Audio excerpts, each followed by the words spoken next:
Хамгийн их хохирол дагуулсан далайн шуурга нь 2005 оны хар салхи Катрина юм. Энэ далайн хар шуурга нь Америк нэгдсэн улсын түүхэнд хамгийн их хохирол учруулсан хар салхи болсон бөгөөд Нью Орлеанс хот болон Америк нэгдсэн улсын өмнөд хэсэгт асар их сүүл авчирсан.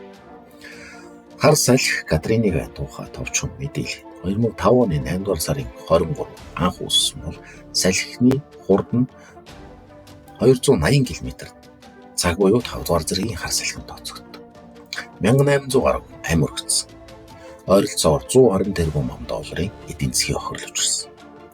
Катринагийн нөлөөлөл нэгдүгээр эдийн засагт үзүүлсэн нөлөө, өдөө аж ахуйн үйлдвэрүүд, Нью Орлеанс болон ойр орчмын бүс нутагт томоохон үйлдвэрүүд, бизнесийн байгууллагууд устдаж, өдөө аж ахуйн салбарт их хэмжээний ургац, мал аж ахуйн хохирол гарсан.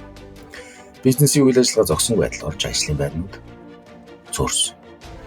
Дэд үтцийн хувьд зам гүүр, цахилгаан, усан хангамжийн системүүд эвдэрч сүйдсэн анийн цэргийн засварлах ажилтны хэмжээний хөрөнгө зарцуулах шалтгаан болсон. Нефт байгалийн хийн хангамжийн хувьд Мексикийн булангийн нефтийн хангамжид ноцтой хохирол учирсан нь нефт хийн үн дэлхийн даяар өсгөд хүргэсэн.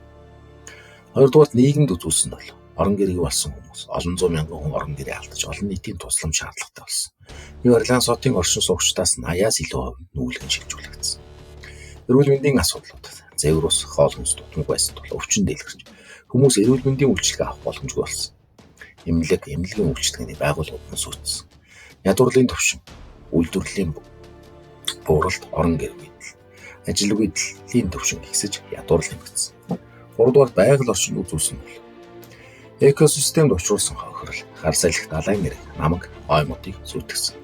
Нью Орлеансын ойролцох давстай усны шуургад байгаль орчин өндгөн хүрсэн. Давсжилт ихссэн хөдөө аж ахуйн талбайд зориг нөлөө үзүүлсэн. Усны бохирдол.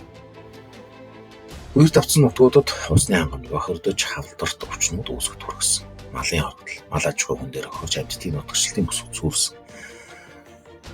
Эдгээр хохирлыг арилгах давс арга хэмжээ. Нэгдүгээр нүүлгэн шилжүүлэлт. Шуурга арга хэмжээ. Катрина шуурганы ирэхээс өмнө хүмүүсийг аюулгүй газар нүүлгэн шилжүүлэх оролцсон ч дэд үтцмүү зохион байгуулалтууд нугайснаас нүүлгэн шилжүүлэлтийн ажил хүндрэлтэй болсон. Урт хугацааны шилжүүлэл. Нью Орлеанс болон ойр орчмын нутгаас олон зуун мянган хүн нүүлгэгдсэн бөгөөд зарим нь хэдэн жил орон гэртээ эргэж очиж чадав. Хоёрдугаарт нь сэргээн босгох ажил, засгийн газрын тусламж. Америк нэгдсэн улсын засгийн газар гамшигын дараах сэргээн босголтод их хэмжээний санхүүжилт зарцуулж орон гэрээ болсон иргэдийг орон сууцжуулах төлөвөд хэрэгжүүлсэн. Гамшигын менежмент сэргээн босголтод холбооны хэмжээнд $110 тэрбум зарцуулсан байна. Дэд үтцийг сэргээн босгох, зам цахилгаан, усан хангамжийн системийг сэргээн засах, хамгаалтыг сайжруулахад онцгой анхаарсан. Хар салхинаас хамгаалах далан болон үерээс хамгаалах системийг сайжруулахад нэмэлт хөрөнгө оруулалт хийсэн. 3-дугаар тусламжийн байгууллагуудын үүрэг. Улаан загалмай хүмүүнлэгийн байгууллагууд үер дурдсан хүмүүст хоол хүнс, эмнэлгийн тусламж хүргэж сэргээн босгох ажилд туссан.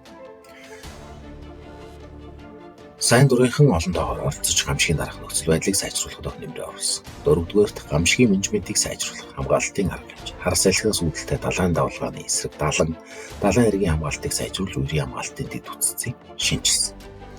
Гамшигын төлөвлөгөө. Хар салхины дараа Америк нэгдсэн улс гамшигын менежмент бэлэн байдлыг сайжруулах талаар олон арга хэмжээ авсан. Үүнд урьдчилан сэрэмжлүүлэх систем, нүүлгэн шилжүүлэх, зохицуулалт зэргийг багтаасан.